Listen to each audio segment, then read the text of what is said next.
Hello everyone, and welcome to the Poetry Foundation, an Expo weekend in Chicago.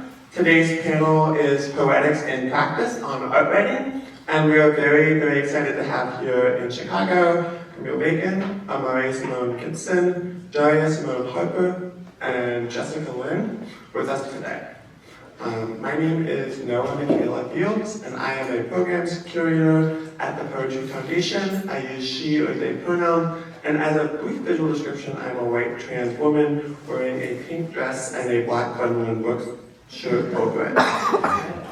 As an access note, captioning is available by a QR code on chairs around the space, or if you are watching live stream on Zoom, you can click the CC button at the bottom of your screen. We're also super grateful for our ASL interpreters who will be stage right. We have Nicole and Mylin alternating, and there are some access priority seats up front that are available if you would like to move at any point in the program.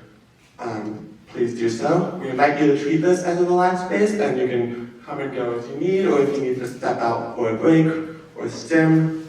We invite you to do those things or make use of a quiet space at any point during the program, which is right by the entrance.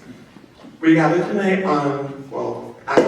We gather this afternoon on unceded lands of the Council of the Three Fires, the Ojibwe, Potawatomi, and Odawa nations, among other indigenous peoples. Indigenous people continue to live here in Chicago today, and most of us are settlers on colonized land. So the Poetry Foundation begins our programs with a commissioned poem by a living indigenous poet as a material commitment to their art. So we will now play a recording of Rena Priest reading her poem, Welcome to Indian Country.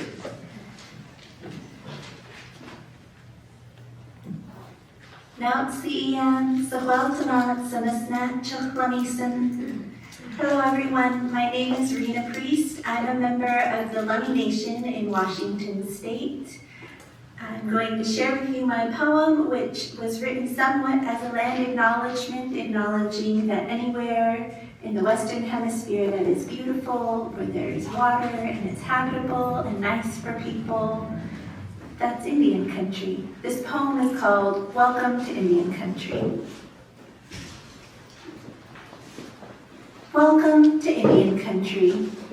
Where is Indian country? It's everywhere we stand, it's anywhere we dance, it's where the earth loves the feel of our feet. Welcome to Indian country. What does that mean? It means this is where we lift our voice in song and make a joyful drumbeat so our hearts can sing along. Welcome to Indian country. This beloved country here, where we honor our ancestors by growing stronger every year, by making laughter the answer that wipes away our tears. Welcome to Indian country. What does the future hold?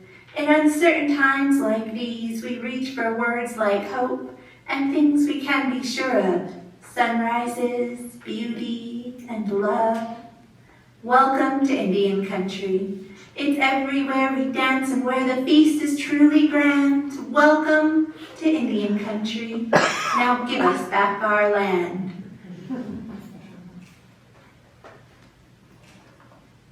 Again, that was Rena Priest's poem, Welcome to Indian Country. Today, we're excited to have a conversation with art writers on poetics and practice, and the panel will talk about function and responsibility of art writing in the contemporary moment, what it means to draw from lineage, and how to build a viable professional life as writers in an underfunded field, among other questions. And I'm super eager to jump into the conversation, so I will quickly introduce today's moderator and panelists and then get out of the way. Moderating today is Amari Simone Gibson, who is an art worker, DJ, and creative director in Houston. She has held curatorial positions at the Studio Museum in Harlem, the Renaissance Society, the Art Institute of Chicago, the Contemporary Austin, and the Museum of Fine Arts Houston. Independently, her writing has been published in Art Forum, Art News, Art Splack, Sight, Essence, Gulf Coast, Houstonia, and The Scene. She also founded The Reading Room, which is a Black art reference library. Yeah, that's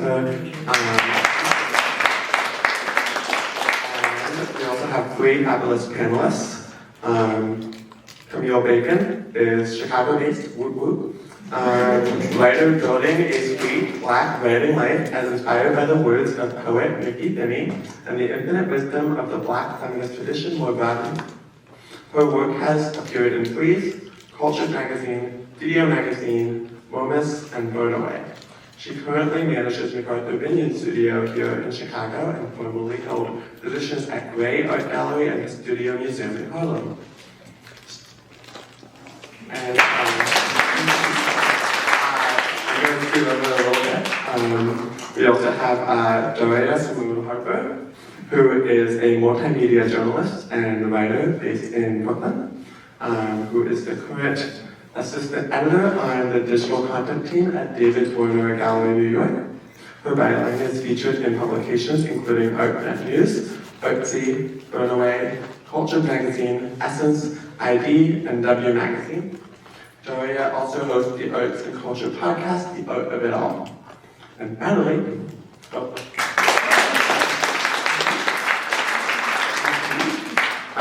rounding out the panel is Jessica Lynn, who is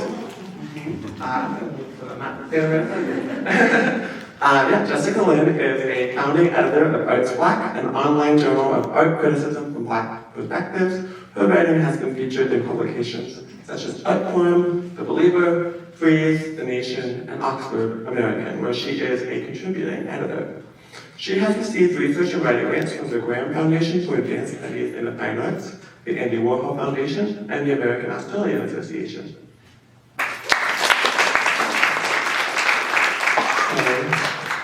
Let's turn it over, without any further ado, to our incredible, incredible panelists.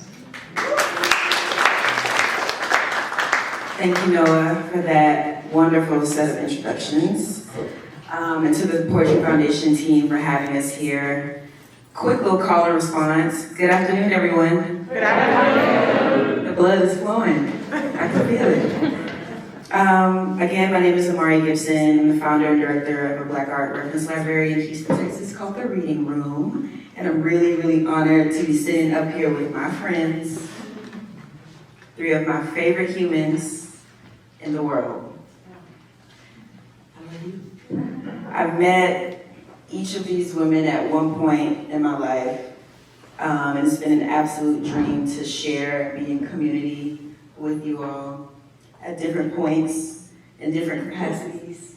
I want to give a special thanks to Chicago's sweetheart, Camille, for bringing us together, okay? And to all of you for joining us here in the space and online. The conversation we hope to have today is an extension of the ones that we have one-on-one, two-on-one, and finally now all together. We hope that the musings that come up in our conversation resonate where needed. Yeah, that's what we're gonna do. So to start, we've selected passages to share. These selections function as prompts from the writers and thinkers we look to for guidance. These passages are written reminders, and when read aloud, they're verbal affirmations of how and why we've taken on this craft. So I'm gonna start with a selection from my North Star, Bell Hooks. It's the intro to an essay called Women Who Write Too Much, from her book, The Remembered Rapture, The Writer at Work from 1999. There are writers who write for fame, and there are writers who write because we need to make sense of the world we live in. Writing is a way to clarify, to interpret, to reinvent. We may want our work to be recognized, but that is not the reason we write. We write because language is the way we keep a hold on life. With words, we experience our deepest understandings of what it means to be intimate. We communicate to connect, to know community. Even though writing is a solitary act, when I sit with words that I trust will be read by someone, I know that I can never be truly alone. There's always someone who waits for words, eager to embrace them and hold them close. So today we're holding each other close. Daria, Yes. what you got for us? Oh, I got a little something, but first of all, thank you. Thank you, Amari. Thank you, Camille. Thank you, Jess. And thank you to everyone for being here. It really means so much that you come and spend this time with us on this Saturday afternoon. So I am going to read a brief series of poems from Absolute Trust in the Goodness of the Earth, new poems by Alice Walker. Even when I walked away. There were odd new flowers in a vase beside the door to my strange new underground. There in the semi-dark, they sparkled like blue jewels. Even when I walked away, explored other rooms of the new and spacious house, they beckoned me. Come, they said. We are strange, we are new, we did not grow overnight, although it is just now that you see us, and we are yours. I could not accept that such strange, enchanting blossoms belonged to me. Wearing my loosest coat, I snuck into my own dim foyer and stole a portion of the generous bouquet, sneaking it through the street, concealed but poorly, against my chest, red petals sticking out. I came upon my other doors. Inside my rooms, I began to mix them with the flowers I already had. The too familiar snapdragon, the overly snipped daffodil, the hollyhock ho-hum. A woman who did not love herself passed by as I shaped this new bouquet. She said, I'm leaving. I did not know she was still inside my house. Thank you. Jess. Thank you. Thank you, Camille, for gathering us. Thank you, Daria and Amari, for being in this work with me. Thank you all for being here. I'm going to read an excerpt from Toni K. Bambar's interview with Claudia Tate and the new edition of Claudia's 1983 urgent collection of interviews, Black Women Writers at Work. I believe this is also available for purchase in the lobby, so please make sure you do that. Claudia begins by asking Bambar the following. What determines your responsibility to yourself and to your audience? Bambar says, I start with the recognition that we are at war, and that war is not simply a hot debate between the capitalist camp and the socialist camp over which economic, political, social arrangement will have hegemony in the world. It's not just the battle over turf and who has the right to utilize resources for whomsoever's benefit. The war is also being fought over the truth. What is the truth about human nature, about human potential? My responsibility to myself, my neighbors, my family, and the human family is to try to tell the truth. That ain't easy. There are so few truth-speaking traditions in this society in which the myth of Western, in quotation, civilization has claimed the allegiance of so many. We have rarely been encouraged and equipped to appreciate the fact that the truth works, that it releases the spirit, capital S, and that it is a joyous thing. We live in a part of the world, for example, that equates criticism with assault, that equates social responsibility with naive idealism, that defines the unrelenting pursuit of knowledge and wisdom as fanaticism. I do not think that literature is the primary instrument for social transformation, but I do think it has potency. So I work to tell the truth about people's lives. I work to celebrate struggle, to applaud the tradition of struggle in our community, to bring to center stage all those characters, just ordinary folks on the block who've been waiting in the wings, characters we thought we had to ignore because they weren't the pimp flashy or the hustler slick, or because they didn't easily fit into previously acceptable modes or stock types.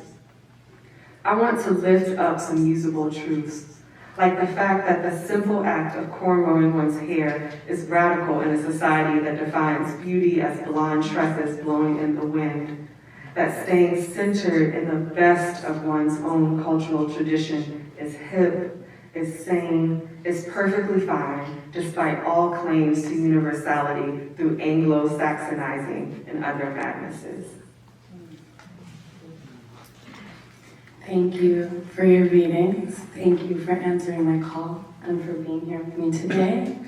Thank you all for coming. I'm going to read a poem by Nikki Finney called The Making of Paper for Tony K. Bambara. Imagine that, you asking me for paper. For the record, let me state, I would hunt a tree down for you, stalk it until it fell, all loud and out of breath in the forest. Much as I love a tree, tall, fat, and free, as anti-violent and pro-vegetarian as I am, never been much for strapping a gun to any of my many hips, for any reason whatsoever. But on the copper penny eyes of my grandmother, I tell you this, I would hunt a tree down for you. And when found, I would pull it all the way down the road through congested city streets all by myself and deliver it straight away to your hospital bed. One single, extra large floral arrangement, something loud and free, with red and purple bow. Or better yet, this tree-loving, gun-hating Geechee girl would strap a Wild West gun belt machete around her hips, enter the worst part of the woods alone, and go trunk to trunk until the right one appeared, growing peaceful in its 1,000-year-old natal plot. Look it right in its round, rough, ancient eyes and confess away. Tell it straight to its woody face about my about-to-do deed. I'd even touch it on its limbs, fingers begging forgiveness, give as much comfort to it as I could, while trying to explain the necessariness of its impending death. Me standing there, my gorilla-loved eyes, spilling all over everything, sending up papyrus prayers that all begin with, I'm so sorry, but Tony K needs paper. Only then would I slash its lovely body into 1,000,000 thin black cotton rag sheets, just for your uncompromising size. Send you some paper? Oh yes, paper is coming, Tony K. Wagon loads, in the name of your sweet black riding life, from black riders everywhere, refusing to leave the arena to the fools. Paper is on the way. A moment for that.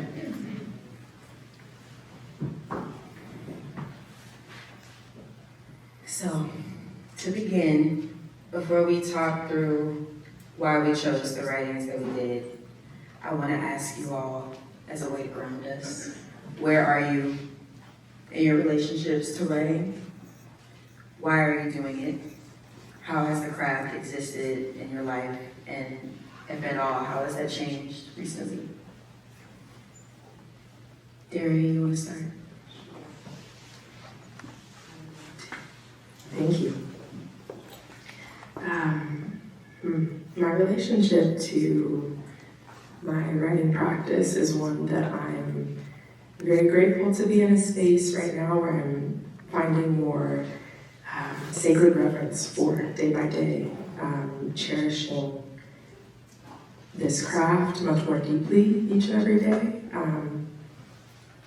My relationship to sort of my approach has shifted a lot in very tangible ways, as each of you know, over the past 6 months to a year, as I'm working in an editorial space, just on the logistical side, working in an editorial space, but writing in such different capacity and different frequencies and shifting sort of my relationship to that daily practice. And so I found that the word that does keep coming to mind is, it's my peace of mind. And there's a joy that I find I must carve time for intentionally each day, because it continues to nourish me in ways that I'm relying on a lot differently than I was before. Also realizing in reflection that writing has been one of the few constants in my life. I know we recognize this adage that the only constant in life is change. And I think that I'm realizing that part of the reason why writing has and will continue to be there is because of my, and I think each of you all, sort of willingness to adapt with it, move with it, change with it, address it from different viewpoints or perspectives or approaches at different times, based on kind of course, where you're at, but also what you need, and like what you know you need to give yourself, what you know you have to show up for. So with all of that in mind, the past, I'd say several months I've been finding a lot more, I think the word I came to before was nourishment, like I said, that had kind of maybe wavered for a bit, just in dealing with different transitions and as it related to, yes, this craft that I do for work, but this craft that I have no choice but to do, because it simply is, it's all that I can. It's all that I can do. So, sort of shifting that perspective in the past few months has been really grounding for me, but also really renewing or sort of reinvigorating in a way, and kind of just trying to push and pull and like navigate my own sort of barriers that I also may place at times is something that like right now I think I'm trying very actively to think through and what limitations am I maybe, maybe I'm thinking of them as external, but then having to really sit and say, okay, this might not necessarily be external, this might be something that's truly here between you and you. And that's, of course, very difficult to work through, but is also really necessary, I think, to coming to this grounded place of, like I said, the sacred reverence and like that growing reverence that I'm having for my own craft. Jess, I'm curious about how writing has functioned for you in the past 5 years. Oh, wow. Well, I think I should start with the fact that I'm in an MFA program for writing, so my relationship to my work, as you all know right now, is in this kind of oddly pleasurable Bexy space, which means that basically I'm trying to get through thesis and a book and all of the things that happen when you make a decision to enter back into kind of formalized study in this way. I think what that's meant for the work that I've done as a critic is that I've made choices to slow down and or step back, which is also to say that I've been frustrated with the work that I was doing as a critic and made a decision to think differently about the types of stories I could tell and the types of stories I could tell through the lenses of cultural production. And so I think being in an MFA program, which is not without its critiques, right? Like graduate school, the academy, we know, and I would not dare try to attempt to identify it as utopia, but I think it does mean that there are certain conditions that I've chosen to leave on the other side of that door, and we'll talk more about this, I know for sure, as it relates to kind of the freelance life and like working with editors, et cetera, et cetera. But mostly my writing life has been very quiet recently because I have, as I loved how you put this, kind of made a choice to kind of be with myself in this Bexy place. And to ask of myself new questions, right, about the truths, the spirits, all of the things that I feel were kind of subtext in the work I was doing as a critic. Now I have a chance to think of them as hypertext. And to kind of wrestle with what that means from a craft perspective, but I also think from the perspective of like conceit, so it's quiet, but grad school is grad school, so there's also that. I was excited when you decided to go and take your time to slow down even more than before, especially being in New York and coming from the South after you decided to leave. So we'll get into that, into place. But Camille, what are you thinking? So my beginning was actually Jess's essay, Criticism is Not Static. That's the first piece of art criticism I ever read. And I think I'm still now understanding the responsibility of that intimacy, both in terms of what it means to really, really focus on creating durational relationships with artists, as well as be in this like sustained fellowship with fellow writers. But I think the piece that I'm grappling with now is the responsibility to be in intimacy with myself first. And of course, that's kind of like where all the rest of it comes from. And the way that's taking shape right now is thinking about the responsibility as a writer of being one to really somehow hold my senses open to the wind and open to the world as much as I possibly can. And on the most practical level, I mean, that means like I need to be sleeping enough, I need to be hydrated, and I need to have kind of a very healthy support system around me. And so really thinking about the world and the life that I'm building in excess of the page being the thing that fuels the kind of poetry that I'm able to access when I sit down to write.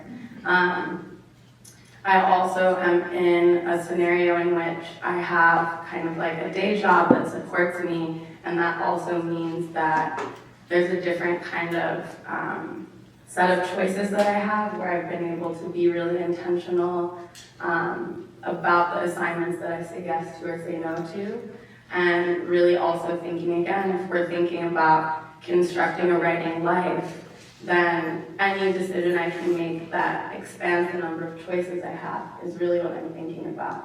But I think it really all comes back to just as essay of being in intimacy with myself, intimacy with others, and then the writing can be a conduit for that connection, for that intimacy. We're gonna give some praise to Jess because she is the beginning for a lot of us. After Bellhood, she's the first in real life critic that I've ever known, and also published one of the first pieces, she and Taylor, Art Staff Black. Shout out to Art Staff Black. I'm curious about how we define success and how we look at viability and geography. I'm always interested in ideas of place because I'm from the South. How has geography and or class played a role in your writing practice and your definition of success? First of all, thank you. We love you. I hope I'm not proud on this panel. I really appreciate this question. I really appreciate the way that you bring in Hooks into the space with us, because I think she is a complicated writer, of course, but she's also someone who's always teaching us to think about those many intersections. If I didn't read something from Tony Cade, I probably would have read something from Bell Hooks, but I think both of those women, for me, are instrumental when I think about what it means to have a writing life that lives inside of, or is committed to a politic. I grew up in Hampton Roads area, Virginia, which is the coastal part of the state, and I think I always loved being a child there. I always loved being really close to the water, and there was something really important about whatever it is the water had to teach me, about rhythm and pace and cadence and all of those things, and I was seeing and hearing that too in the way that all of my people told stories. And I think some of that, a lot of that, most of that found its way into my writing. And what I love about that excerpt that I read from Vara is how much of her commitment to people first is like foregrounded. And I think that I'm trying to be a writer who learns that, right? That even if I'm maybe not geographically in the same place as my folk, that they are always kind of moving and coming into the places that I enter into alongside me. But I don't think that it is foolish to ignore the material realities of like paying bills and like making a life. And as someone who's lived in New York for a really long time, and as I know you know too, Daria, right, that like, that is a really difficult place to be a writer. And I think when I was younger, I thought, oh, of course that's where I would be. Not in a rejection of anything else Southern, but because I felt like that was where I thought everyone was supposed to go. And I think a thing that, a life like Bell Hooks, right? I think the work that Tony K. Bombara does in Atlanta and Philly teaches us, right, that like if the politic is to be thinking critically and in complex ways about like Black folks, and like how we narrativize the many lives that we live and have lived, that the measurement for what success looks like can't always be kind of capital U urban city, right? But like we have to be able to think expansively. And if the work is supposed to kind of be in response to those lives and those conditions, then like we need to be out there with the folk too, right? That we are the folk, right? Like it's not like a distance. And so I think success for me has really meant perhaps something, a life that is like very quiet, right? That word feels so important for me right now. And perhaps one that's not immediately visibilized, but that still speaks to all of the ways of all of the lessons that I'm learning from these other women writers, because they also lived a life like that, right? My fellow Texans, I am really grateful for what both of you just shared.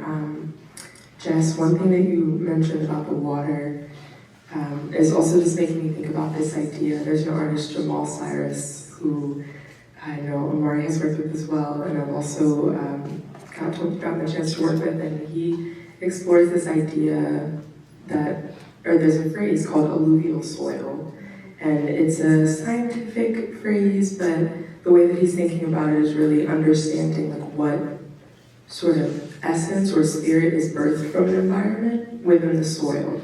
And I think about the impact of environment and geography so much. And Amari, I know we've talked a lot about also your current return and experience with being and working and living and existing in home space and your home.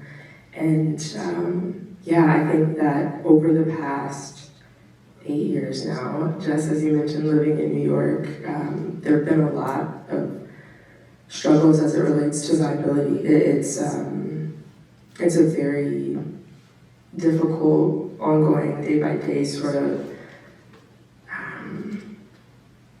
just continual work to find, I think that continued strength that we'll continue pushing, but also understanding that, it's not necessarily that what I am trying to do, the work that I'm hoping to share and contribute, is not tied to this environment. And in a lot of ways, I'm also thinking about how, if I'm honest, initially moved to New York, there was some part of me that was trying to escape in some ways a bit of my southernness or a bit of my roots. There's this sort of image that I think I had begun painting very early on that was just this space that I had to be in order to do what I needed to do. And now, with time spent in reflection, with time spent speaking with my family, who's here today, my mom, my sister,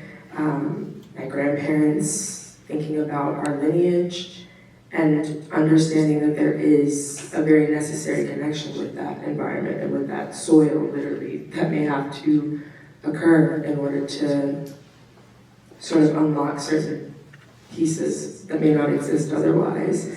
And so just thinking about, I also think, the same way that sort of my relationship to the writing has shifted a lot recently, my relationship to success has certainly shifted over the past 3, 5, maybe more years. I think in some ways it felt easy to think about or measure success in terms of what that meant for me and the people closest around me, but now I'm thinking a lot more about the impact that's rippling out just beyond those immediate sort of connections and that immediate community, and thinking about how the shift here can ripple out and have an even larger impact, and the ways that people are asking questions, or in the ways that people are challenging each other, or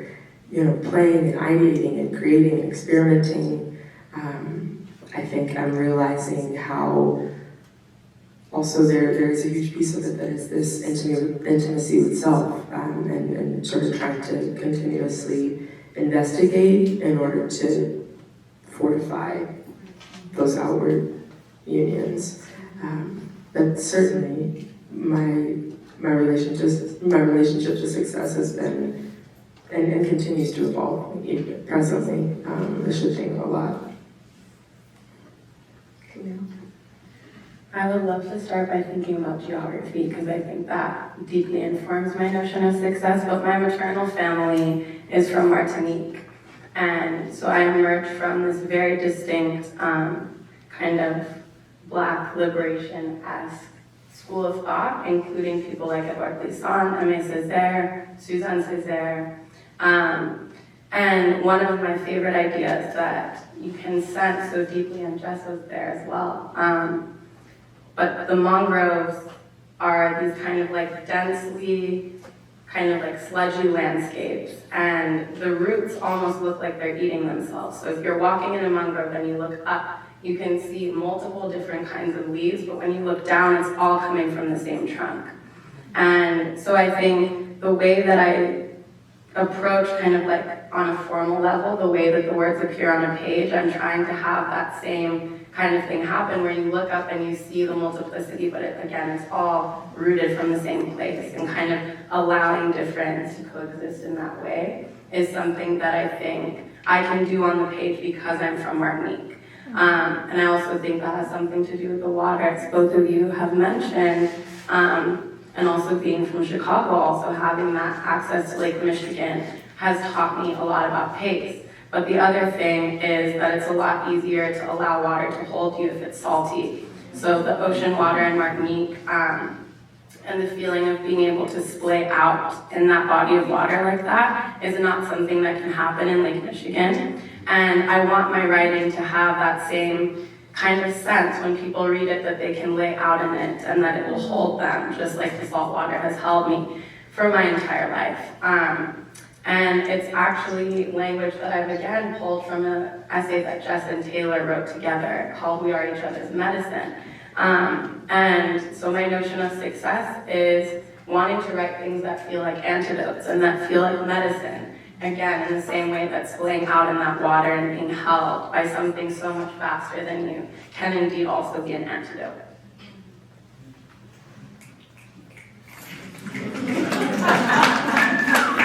A poet among us. I'm curious about what we need to be vulnerable and to tease out some more of those like blockages and barriers that you feel as they're associated with success, or how you show up for yourself, how you show up for your practice. What are the things that you feel like you need? Camille, you started to name those things.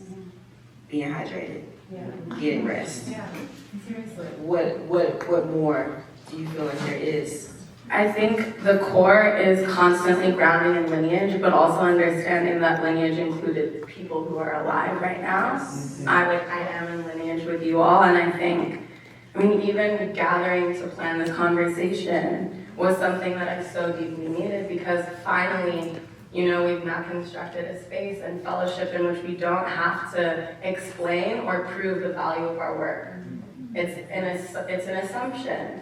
And I think that absolutely helps me be braver. But the other thing is that as Black feminists, we come from a lineage of people who are really committed to that truth-telling, like in the excerpt you read, Jess. And so when I remember that I'm not the first person, not nearly the first person who's trying to utter something that feels unsayable, something that feels edgy, risky, potentially even dangerous to say, I think that absolutely keeps my fire ignited. And on a practical level, just being able to text y'all and be like, so this thing happened with this editor, or like I'm having a bad day for these reasons, and like knowing that there will always be a response to that call makes me feel safe enough to take risks and to be vulnerable. Being in community, Yes. having sisters. Yes. Without question.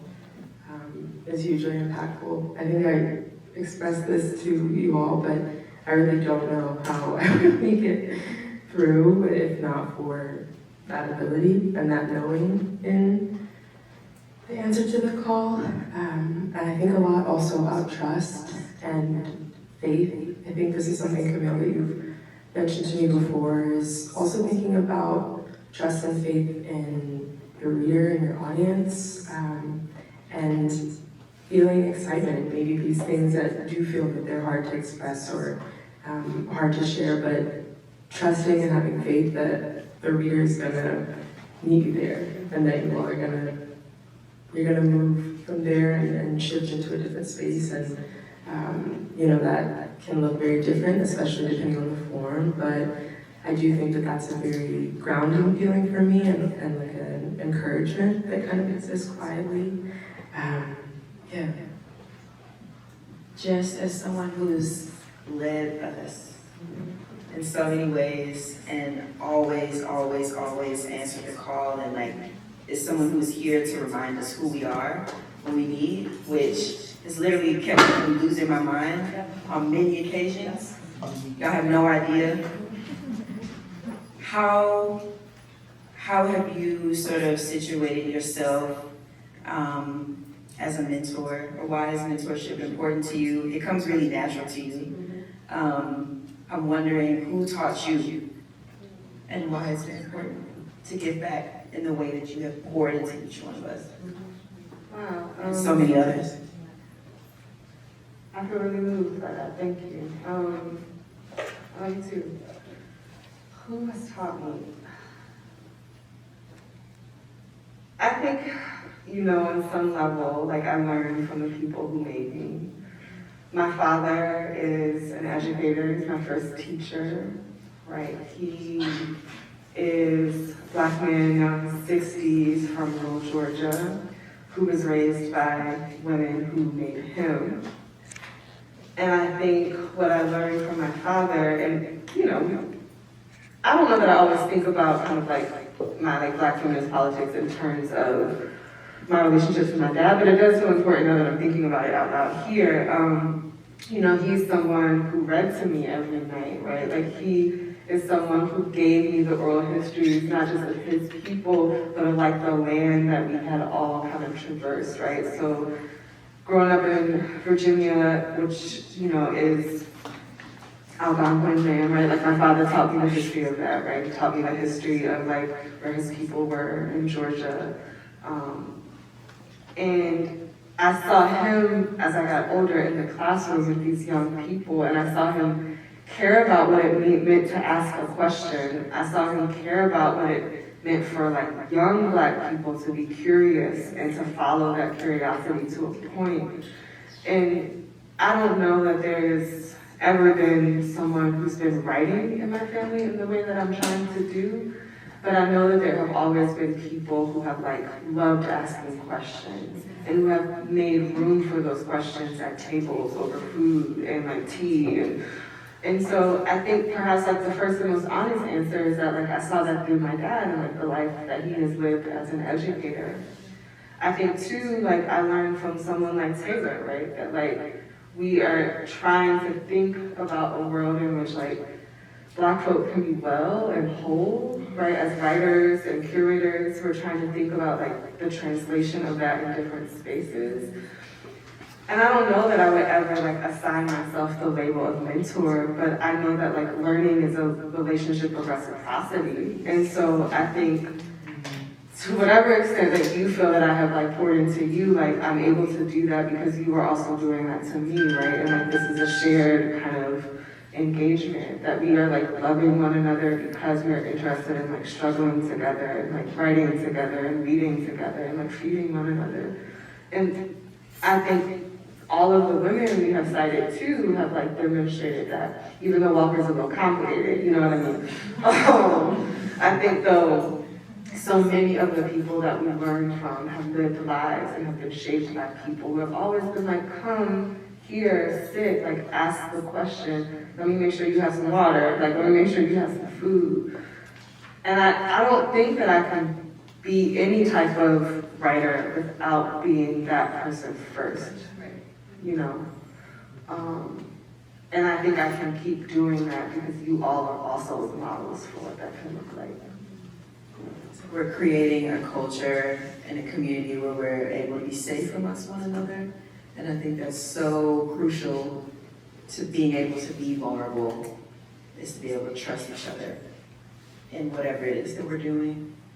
I think of criticism as thinking out loud, and there's a certain level of like safety that is kind of needed with that. How do you adjust to the way that you think out loud as you continue to grow? What happens when you change your mind about something? How do you address those things? Thinking particularly about criticism as a form, which is I know is something we all share. What do you do when you're confronted with a mind change? I'm thinking a lot about the entry that Jess read and about how we are living in a time where we are at war with truth, and the act of thinking critically is in many ways discouraged, and so Or dismissed? dismissed. And so I think a lot about responsibility, and I do think that these touch points and these moments where we can come to each other, synthesize and think through, of course that gives courage, that gives strength, and that breeds that energy for each of us. But the way I also see it is that you sort of have to demand this grace because there's an expectation that you'll give it to others. I think the hope for me is that I do continue to change my mind on certain things, or at least expand, and as we continue to open up new pieces of ourselves, pull back the layers, experience different things both individual and collectively, I think it is almost impossible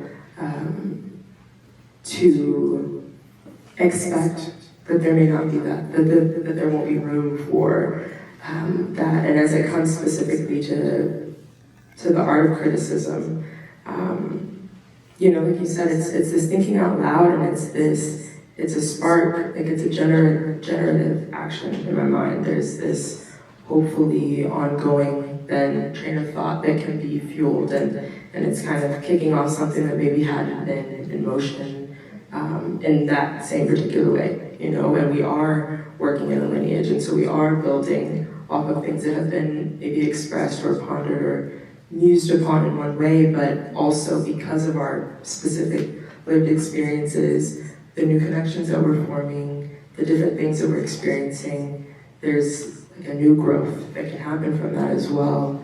And so I think I see it as this kind of, I think a lot about responsibility, and really honoring those moments where you have to sit and reflect, and of course that always comes to with the deep time spent in very intense care or just attention paid. But I do think that we have to, really demand that grace when it comes to the ability to change one's mind, and especially as it, like you said, as it relates to criticism, I do think that that's something that will continue to happen. So we have to figure out ways to move through it.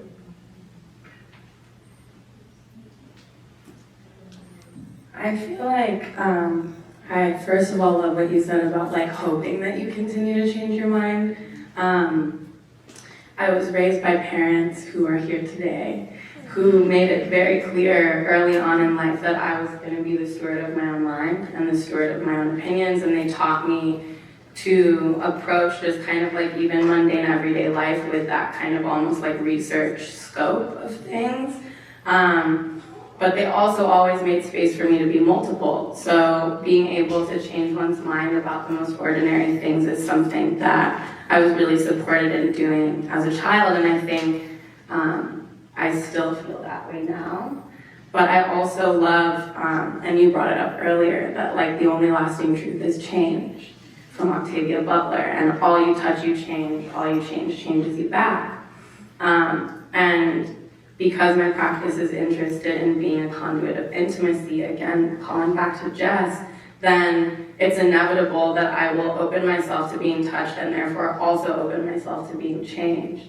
So I think relating to the changing of my own mind as an inevitability, as something I've been doing for my whole life, helps me be okay with being wrong in public, or like being right once and then eventually changing my mind. And not even wrong as a like condemnation, but more so like, oh, I actually vehemently disagree with what I said. Even like 6 months ago, even yesterday maybe. Yeah. I also want to add to this conversation because I do feel like it is always important for us to change our minds, like as people in the world, right? Like hopefully what we're doing is changing our minds as we're like in struggle together. I think what can be frustrating about like art criticism, capital A, C as like a thing on the market, is that can be dangerous for like attempting a type of livelihood, right? And so what we haven't said, what should also come into the room with us today is like, what does it mean to kind of change one's mind, and then also kind of be pushed out of a way of making a livelihood because X person at X publication isn't willing to publish that, or like doesn't want to hear that. Because art criticism is also not this isolated utopic place for us as writers either.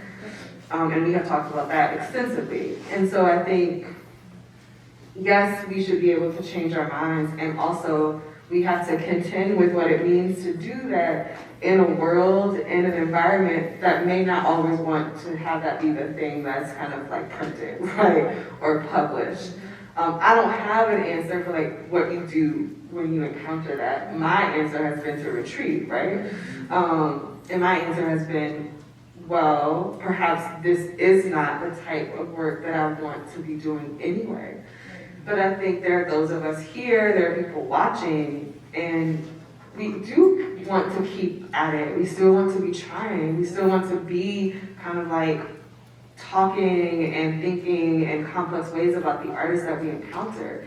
And I feel like the question I haven't been able to answer is like, well, what happens when like an entire apparatus and infrastructure doesn't want to hear that? Like that is also a real question, you know, maybe one for us to just sit with, but I feel like it was important to name that too. Yeah, especially being Black women, you're sort of bound by this idea of palatability around your thoughts, and which publication is going to take a risk on you saying something that is going against the grain or is not necessarily in praise of a certain phenomenon or a certain person or a certain moment. And that lack of support and that knowing that you were sort of without care or safety in any real way is like quite frightening. And as you touched on, just like I relate to that and resonate very heavily, this idea of retreat, which I know that's something to actively work against or to try to move beyond, because of course that's the work that we have to do, but especially early on in experiences and dealing with these sort of larger apparatuses, the word you used, which I love, and early on dealing with sort of the different bureaucratic forces and things that can sort of exist, make it feel almost paralyzing at times, and sort of just thinking through what your real options are. So I think that I'm very grateful that you do bring this into the room, because it's something that continuously impacts each of us in different ways, you know? I feel like the other thing is there's so few places to turn in terms of finding editors that will champion and celebrate and work with you on a piece that is maybe classified as art criticism but doesn't show up in essay form on the page. I think like breaking into verse and lyricism is an incredible way to think alongside an art object, but I personally have struggled to find people who are willing to go there with me. Thinking more about form, what other forms and genres are you feeling connected to or that show up in your work now that give you a freedom that traditional art or cultural criticism can't? Well, you know, I'm writing short stories now in school, so I just feel like that's never, like, it's been such a nice container for, like, the questions that I want to ask, right? Which is also why I think so often of Bambara, who like moves across genre in this way, moves across industry. Like she's working in film, she's organizing, she's like hosting literary workshops, she's writing novels, right? Like she's thinking so critically, like that to be a writer is to be someone who's telling stories, and that can show up in a lot of ways. And it's funny because in that interview, like she doesn't refer to herself as a critic, right? She says at one point, like, I leave the analysis to the critics. But if you read her work, then you know that like she is always thinking about like the analytical is there. So I'm writing short stories. They're never going to be published, but it feels good right now. I'm having a bit of fun playing with poetry, which I shared with Camille. I was actually just thinking about this as well, just when you were speaking about your father and just thinking about different people in your life who teach you.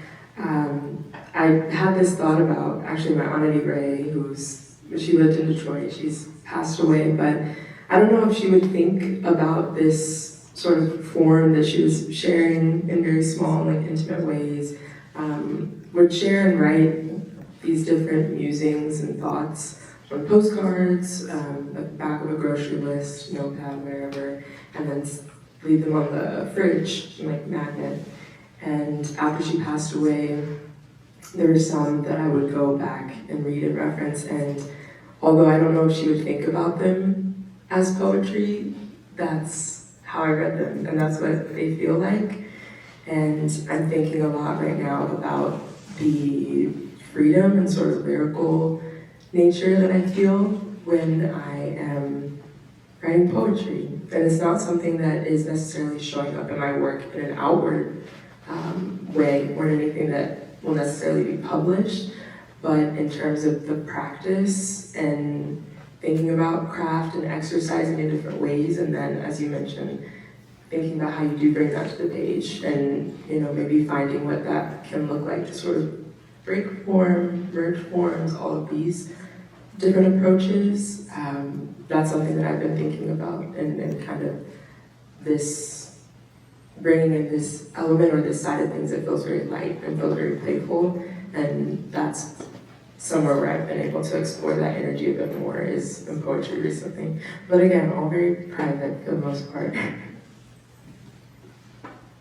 I've been in a very similar place and playing with poetry a lot, but reading a lot of poetry too. You said something on our planning call that imagination is a methodology. And I feel like because our criticism is such a kind of explicitly analytical form, I can get stuck sometimes in these like very structured ways of going about the thing, and it kind of drains the pleasure out of the experience of writing. And so writing poetry and reading poetry is something that I think allows me to step back into that imagination as a methodology, but also again helps me write sentences that still feel lyrical and carry that cadence of the water. I also think, again, hailing from the lineage of Black feminism, thinking about someone like Audre Lorde saying, I'm going to write an autobiomythography, or Ntozake Shange saying, I'm going to write a choreo poem. And I'm really interested in form that evades and exceeds expectation in that way. Because I think, again, it helps me give myself permission to do something that feels really strange on the page. It's unique to you. You merge forms, you combine them, you disable them. It's almost a way to fine-tune your voice. And I'm curious, who have been the people who have helped you find your voice? Whose voices do you like to hear over and over again? Thinking about how we began with the readings that we chose and why we chose. One of the first that comes to mind was Toni Morrison, and also just thinking about lessons learned and the ongoing teaching, the returning back to and the ability to discover something new, and returning to a favorite book, returning to a favorite text. I find that in reading Toni Morrison, there's always moments of new discovery. There's also this very deep strengthening that I feel and understanding about my role and responsibility and my commitment to craft from Morrison's work. Also thinking very heavily again about family and lineage. I would be remiss if I didn't mention my grandfather, Chuck, just calling his energy into the space, who had such a deep impact on my ability to ask questions and someone who always encouraged and welcomed that I asked these questions and wanted me to have that voice and wanted me to find my voice and really made sure that there was space facilitated for that and to really carve that out, I think is like, I can't express enough gratitude. Yeah. As you talked about your dad, are there others? Yeah, I think a lot about family and like traditions of storytelling that emerge from that space too. I think the people who I hold close as I write include folks like June Jordan, right? Think about Paul Marshall, Brown Girl, Brown Stones. It's such an important book for me to read as a young person. Yeah, I think about people like Michelle Cliff, Ntozake Shange. The first book of criticism that I ever read is Art of My Mind by Bell Hooks, right? Me too. And her essay In Our Glory, which is an essay about the relationship that Black Southern folks have to vernacular photography and the ways in which our homes become galleries and homages to all the people that kind of move in the world with us. That book, it literally changed everything about my world. And I said, this is a person writing about her people who are also my people, right? And like we can be taken seriously in a way. So Hooks, of course. I recently read this wonderful novel, Rattlebone by Maxine Clare, who I had not read at all. She's a writer from Kansas, and that book also kind of really shape-shifted me, So I appreciate this question because I do like thinking about like who's close to us, like as we come to the page or as we're like in our notes.